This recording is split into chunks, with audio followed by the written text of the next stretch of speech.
Live from clickorlando.com, News 6 Plus, and WKMG. We're getting results in your neighborhood now at 6:30 p.m. We begin tonight with a live look from our Light Orlando delivering Hope camera over downtown Orlando, where nightlife is expected to look a little closer to normal. Tonight marks the first Friday in a week in downtown Orlando with no curfew and no ban on alcohol after midnight. Good evening. This is News 6 at 6:30. Thank you for joining us here live on News 6 Plus. I'm Ginger Gadsden. Glad you're with us. I'm Matt Austin. Justin has the night off. The rules went into effect after last week's mass shooting. It happened right in the heart of the downtown area near Wall Street. 2 people were killed, 8 others were hurt. Tonight, the downtown area is anticipating the biggest crowds they've seen in at least a week. In addition to the people returning to the nightclubs, the Orlando Pride is playing at Inter & Co Stadium at 8. The first night of the Electric Daisy Carnival kicks off at Tinker Field. That's always a wild one. News 6's Stephanie Rodriguez is downtown with a safety update. While some residents are in favor of the changes coming to downtown Orlando, they also say they won't let what happened on Halloween stop them from enjoying the city. After thousands of people were in the middle of a shooting that left 2 dead and 9 others injured, the city was in a state of emergency. When you've got bars and alcohol, you start to have a problem, and when you have more people, it just happens. Devo Heller lives downtown and says he wasn't surprised by the shooting, so he's in favor of efforts to be proactive against crime. Everybody living downtown is always concerned about safety.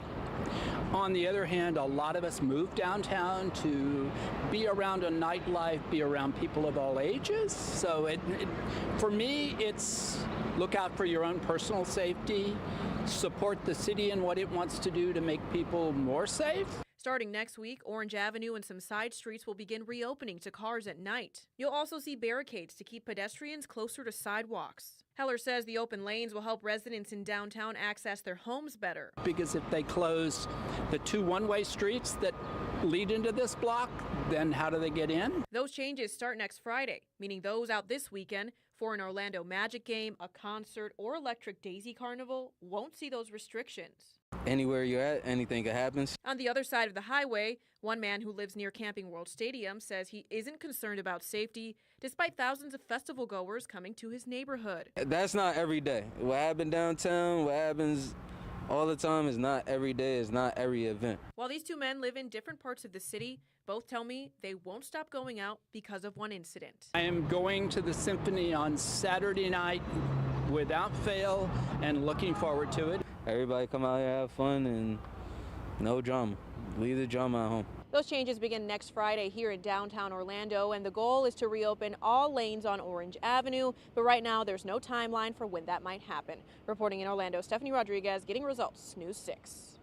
Meanwhile, we are learning more about the suspect in the shooting, 17-year-old Jaylen Edgar. He is being charged as an adult, but this is not his first run-in with the law. News 6's Catherine Silver is speaking with a man who says he had a close encounter with Edgar a year before the shooting. What was your first thought? Honestly, my first thought was he's just a child. D'Artagnan Bright says he had no idea the teen in this video, accused of shooting 9 people in downtown Orlando, is the same teen who deputies say stole his car. It's just shocking, you know. Last November, Bright's Nissan disappeared overnight while parked outside his apartment. My fiance was going out to my vehicle, and she ended up knocking my spare key off of the key ring. Then I came out in the morning to take my children to school, and my car was gone. Deputies on the case tracked the car down to these apartments in East Orange County. But that wasn't the end of the story. They had actually spotted the car driving throughout East Orlando. And they followed it to Curry Ford Road. The task force waited for him to park the vehicle and actually get out of the vehicle before they decided to apprehend him. The whole thing happened pretty quickly. You report your car stolen in the morning. Before the afternoon, you've already got it back and you're on your way to work? Yeah, so it was very fast. What were you thinking at this point? Honestly, what I thought is, like, you know, maybe this kid probably had a bad upcoming. Since Jaylen Edgar was 16 at the time, the case was handled in juvenile court. What was the outcome? They had let me know that he actually had chosen the diversion program. However, he didn't complete anything in the program. And I was contacted actually today by Orange County letting me know that they are going to fully press charges for the Grand Theft Auto that occurred in November because he didn't do any of the program and they didn't have any file of him doing the programs. So they told you he didn't follow the rules and did what he was supposed to be doing. Yeah, so he was supposed to obviously attend school and then go through the program, which would get his life back on track. However, he didn't participate in any of that, didn't do any of the program, and I was back on the streets like if nothing ever happened. You must have questions at this point about what happened. My main concern is that, you know, as somebody who lives in Orange County and cares about the safety of everybody around here, it's kind of like, how does somebody like that never face any charges? And then Orange County's part is how didn't we go apprehend him, or why aren't we following up with youth like that? We followed up with the state attorney's office. We asked for records and answers. This is the response we got. Quote, the case is still open and ongoing, so we are unable to comment at this time to maintain its integrity. I know at first I did want to give this, because he is a child, the benefit of the doubt, and I wanted to say, hey, you know, people make stupid decisions. Stealing a car is a stupid decision, but at the end of the day, you know, that doesn't mean his whole life should be thrown away because of it. Bright says he has his car, but he wonders what could have happened. Regardless of what he took that day, he didn't take a life from me. And I know that I can go home and see my children, but for those other family members, my prayers do go out to them. In Orange County, Catherine Silver, Getting Results, News 6. Be among the first to get updates on this story by downloading our News 6 app. The moment we get new information, we'll send you an alert to your phone. The app is free in your app store. Just search WKMG. The economy was a top issue for voters on Tuesday, and it is still a top issue today. Yeah, the Fed reduced rates yesterday, but what does that mean for consumers? News 6's Laverne McGee explains how people take advantage of these lower rates. There's been a major spike in the U.S. stock market after the election results. Crypto, tech, and the auto industry are just a few stocks that saw major gains. Experts believe it's a reaction from investors about pro-growth policies that are likely to be implemented in 2025. People are easily spending hundreds of dollars on their grocery bill. What if you could take some of that money and start investing? Financial advisor Eric Reinhold has been advising clients in Central Florida for 30 years. He says it's possible to take advantage of the stock market with exchange-traded funds, known as ETFs. Sometimes you can get a lot cheaper price if you go to an exchange-traded fund, ETF. And say if you want to buy the technology sector, you can go to one, and there's just one example, IYW, and you'll get about 30 technology stocks for one price. What's the minimum that you could get into one of those ETFs? A lot of those ETFs are $50 a share, $75 a share. So you get the advantage of getting into 30 different stocks that you couldn't typically buy for just a lower price. If you want to try something less riskier than stocks, you can look at a short-term CD. Most require at least a minimum of $500. Interest rates are great right now, so for safety, 3-month CD is a great place to be. 3-month Treasury bill is probably the most secure thing. It's paying a little over 4.5% right now, so certainly that's a good place to put money. Trying out this type of investing is not as complicated as it used to be. It's as easy as going online, opening up an account, and typically you can link it to your bank and then just move some funds over and start. Laverne McGee, Getting Results, News 6. I'm a huge proponent of ETFs. I hear you talk about them all the time. The fees are so minimal that you almost don't even feel it, and you get to track a certain subset of the market. Diverse, yeah. Yeah, it's an easy way to do it. Well, around 3 o'clock today, NASA's Crew 8 astronauts held a press conference about their mission to and from the International Space Station. It comes exactly 2 weeks after the crew of 4 splashed down off the coast of Florida. You'll remember not long after their return to Earth, the whole crew had to be taken to a Florida hospital after NASA said one of them suffered some sort of medical issue. They never gave more details than that, so as you can imagine, this was the most sought-after update at today's presser. But the 3 astronauts who were present today stayed tight-lipped. Spaceflight is still something we don't fully understand. We're finding things that we don't expect sometimes, and this was one of those times. And we're still piecing things together on this. And so to maintain medical privacy and to let our processes go forward in an orderly manner, this is all we're going to say about that event at this time. So the astronauts spent 235 days in space before returning to Earth. And even HIPAA applies in space. It does. It worries you. Hopefully, they say fine, everybody's okay, but it's strange that they're still not giving us any details as to what's going on. The astronaut may not want it out there because they might want to be considered for future missions, and they don't want that to, maybe taint that. But I have a feeling NASA's gonna know what is going on you know. too. We are knee deep right here in cold and flu season. I just heard someone sneeze 2 seconds ago. It's a sneeze. And if you're thinking, they have the flu, I know it. If you're thinking about getting your flu shot, we have good news for you. We are hosting free flu shot events across Central Florida next week. Advent Health nurse Kim Graham joined us on Take 6 today and walked us through how these events work.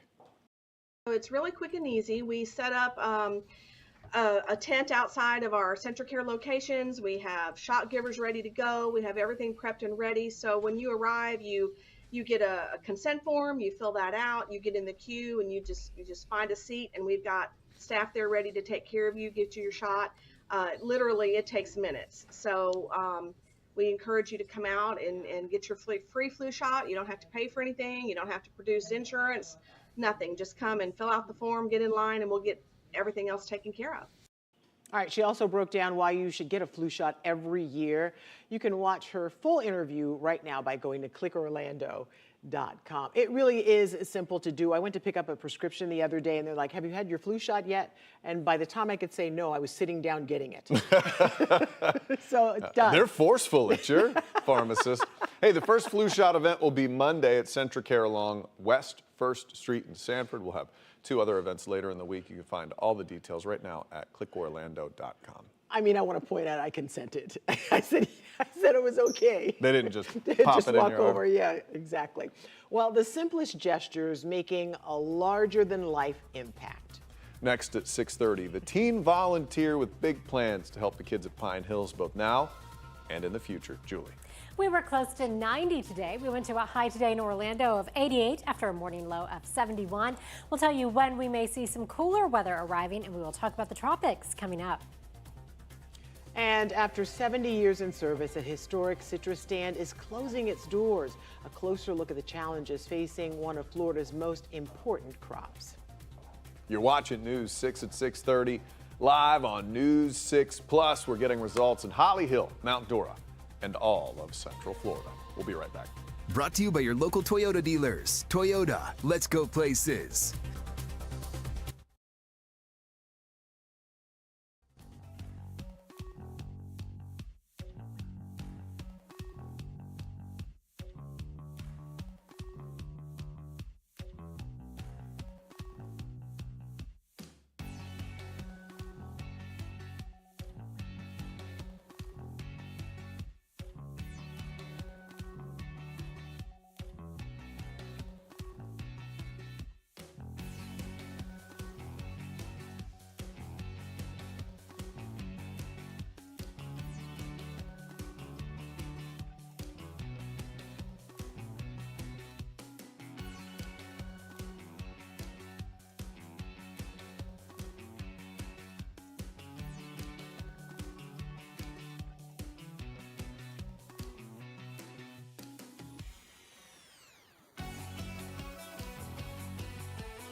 Your weekend evening traffic alert with some decent weather and no major events taking place, at least on the weekend. We will see that overnight traffic with the construction out there along 417, 528 down towards the airport, westbound lanes of I-4 out by the attractions, and then, of course, 429 north and southbound. None of these three are scheduled for complete shutdowns, but each evening through the weekend, just make sure you're paying attention. I'm Trooper Steve with your News 6 traffic alert. Drive safely, have a safe weekend, and I'll catch you Monday morning. All right, here's a live look outside. Oh, yeah. Oh, you took mine. That was going to be your background music. EDC, the Electric Daisy Carnival from our Light Orlando Delivering Hope camera. Sometimes if we are quiet in the studio, you can hear them, or you don't have to be quiet, you can feel it. It rumbles the floor. This is true. I've got some neon chaps I'm wearing out there tonight. It's going to be fantastic. Look for me. People are speeding to Tinkerfield right now. No one would show up. Meteorologist Julie Broughton joining us now. So how are those crazy EDCers when they're out there on the carnival rides with the lights and everything? It's going to be nice weather? Yes, looking good. We'll keep it dry. It is, I mean, you mentioned earlier today, it was so hot outside today. We were close to 90 degrees. Normal high this time of year is right around 80. But, you know, we're after sunset, obviously, by looking at this dark camera shot. So we are beginning to cool down. This is what it looks like in Brevard County. This is our Port Canaveral camera, our Launch Credit Union camera. Looking pretty nice out there right now, sitting at 76 degrees with clear skies. And winds have relaxed just a little bit, but we're still seeing that onshore component to our winds. That has been brushing some showers toward our coastline. But right now, we are looking good out there, so everyone is dry as you are heading out for your Friday night. Right now, we are still sitting at 80 in Ocala, 76 if you're in the Villages, 79 in Orlando and Kissimmee, and 78 degrees right now in Melbourne, 75 up in Palm Coast. Now, Mickey's Very Merry Christmas Party kicks off tonight, so you're looking good out there. 78 degrees at 9 o'clock and 76 degrees at 11 o'clock. I almost said Mickey's Not Very Scary Christmas Party, but I guess it's also not scary, so looking good for that. 87 was our high today in the Villages. We went to 88 degrees in Orlando. 82 was your high in Palm Coast, and you hit 83 in Melbourne. It felt about 10 degrees warmer than that, and we will keep it muggy as we head into the weekend. Still humid conditions hanging around. Checking out the tropics for you, this is the 4 o'clock advisory for Hurricane Rafael, still a Category 2 storm. It is pushing off toward the west. Satellite presentation, even over the last few frames, showing this thing really looking much less healthy than it was earlier today. Hurricane hunters are in there checking it out, but the general consensus is that we are expecting it to continue to move to the west, weakening as it does so, and eventually head off toward the south, but it should be a remnant area of low pressure as we head into next week. So we think this is going to fall apart pretty quickly for us. Back here across Central Florida, you see the oranges. That represents where we are talking about very warm temperatures. We have one front headed our way early this week, and then a second front headed our way Wednesday into Thursday. So the hope is we will begin to see some of those temperatures cooling down, at least back into the normal range by this time next week. Clouds and rain forecast for you, rolling you through the rest of our evening, stopping the clock for you at 9 o'clock. Expect partly cloudy skies, a little bit more cloud cover at times along the coast. That is thanks to our onshore winds. Tomorrow morning, 6 o'clock, we could see a few isolated coastal showers. And notice those areas of light green. That is where the models are picking up on the potential of a little bit of light rain, but we'll keep our rain chances for tomorrow less than 20%. Bump it up a little bit for our Sunday. Now, here's your pinpoint accurate forecast. Your forecast is sponsored by Florida Lottery. Muggy overnight tonight, falling back to 72 degrees with a little bit of cloud cover hanging around out there. Here's how it looks for your next 7 days. Tomorrow we go to 86, 85 on Sunday. Rain chances 20 to 30% on Sunday. That's where we leave it for Veterans Day on Monday. And again, we're watching 2 fronts. So fingers crossed, I think we could be back in the normal range by the end of next week. All right, Julie, thank you. Well, there are people from all walks of life and all ages who are working to make a difference in Pine Hills. News 6's Lisa Bell introduces us to one 14-year-old who is fighting food insecurity and raising awareness about mental health for other kids in the community. Good afternoon, everybody. On most afternoons. You good? You good? You had a nice day? When most teens get out of school. Everybody's day been good? They could be doing a lot of different things. Who thinks they're gonna win, Simon says?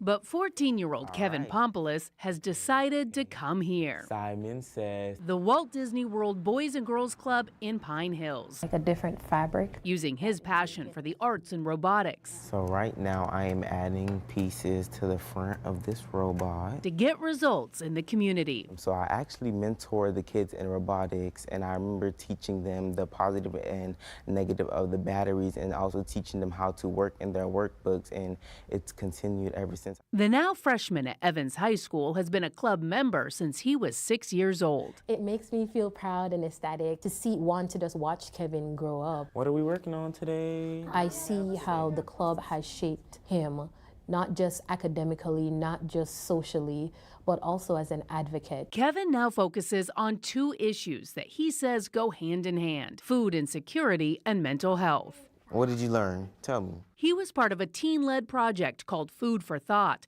who flew to Washington, D.C. to meet with policymakers about food insecurity, and is part of the club's Mental Health Mythbusters program. What the Mental Health Mythbusters do is we host various events dismantling the misconceptions regarding mental health, and we also provide educational resources to the community regarding mental health. Everybody can give me a high five. Yeah. You get high five, you get high five, you get high five, you get high five. We provide coping strategies, we provide breathing techniques, we encourage them to journaling, and most importantly, we encourage them and we teach them how to find help. Kevin stands out to me because he has a passion for helping people. He has an eye for the details, the small things that normally individuals will look over. Kevin doesn't look over, he stops, he pays attention. This is the finished product. Okay, that's good. Just his passion and drive towards helping others is one of the reasons why Kevin stands out to me. Lisa Bell. Stop. Getting results. News 6. I can't believe That's a tough he's 14. One. I know, but you will believe he's going to be a neurosurgeon one day. Oh, that I definitely. That's his future. You see it, yeah. Well, thank you. We're in good hands. Good stuff. We, of course, will be broadcasting live from Pine Hills on Tuesday. You can stop by the Walt Disney World Boys and Girls Club to say hi from 4 to 7 p.m. as we cover the success and concerns that matter most to the people in the Pine Hills community. And it's a Florida holiday tradition to see Holana Groves open its citrus stand in Maitland, but industry challenges felt statewide means that stand won't open its doors at all. This one's a heartbreaker for the Austin family. The Sunshine State has been growing citrus for more than 100 years. Recently, it's seen hard times because of diseases and damage from natural disasters. News 6's Stephanie Rodriguez spoke with the Lingle family, who are feeling the impact and changing their business model after 70 years. For the first time ever, Holana Groves won't open. Tell me what it was like for you guys growing up here. We all started working down here at the age of about 5. You know, I can still picture my dad sitting back at his desk. His office is pretty much the same as it's been since he was last here. So this is our father, Glenn, on the left. Saying goodbye to the store is emotional for siblings Alinda and Jason Lingle. Our father partnered up with the owners, Holly and Anna Oakley, in the early 50s. While the Maitland community grew, Holana Groves went unchanged. This is original machinery that was built and purchased for this house in 1947. And we've been here operating exactly the same ever since. Until now, the family is switching to online only as they face industry struggles and reach retirement age. Well, it's kind of come down to logistics and just being able to get the volume of fruit and the different varieties of fruit needed to sustain the business the way we have over all these years. A big problem is citrus greening disease, which hit Florida in 2005.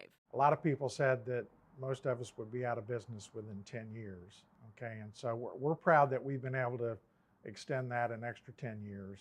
Florida Citrus Mutual says hurricanes have also decreased citrus supply. We continue to be set back by these storms that obviously are causing loss of trees, quite a bit of loss of fruit when you have 100+ mile-an-hour winds come across these groves. While strategies to combat the disease are in the works, the Lingles are firm in their decision.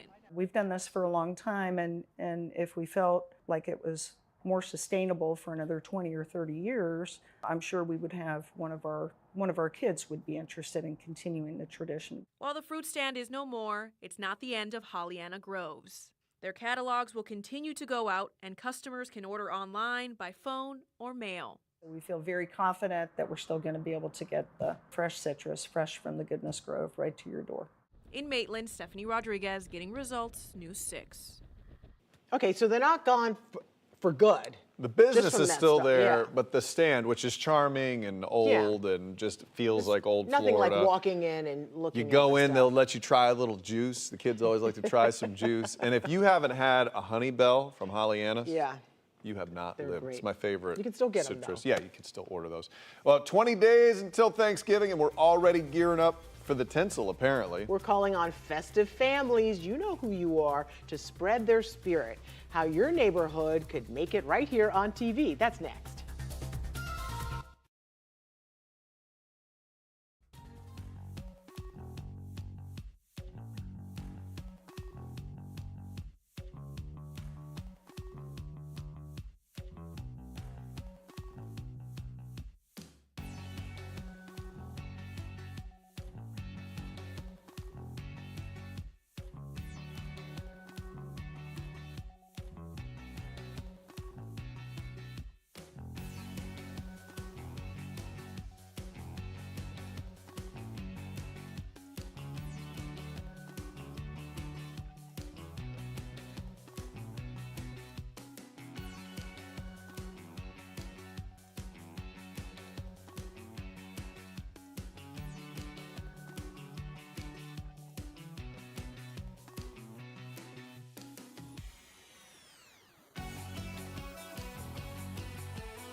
How soon is too soon to start busting out the holiday traditions?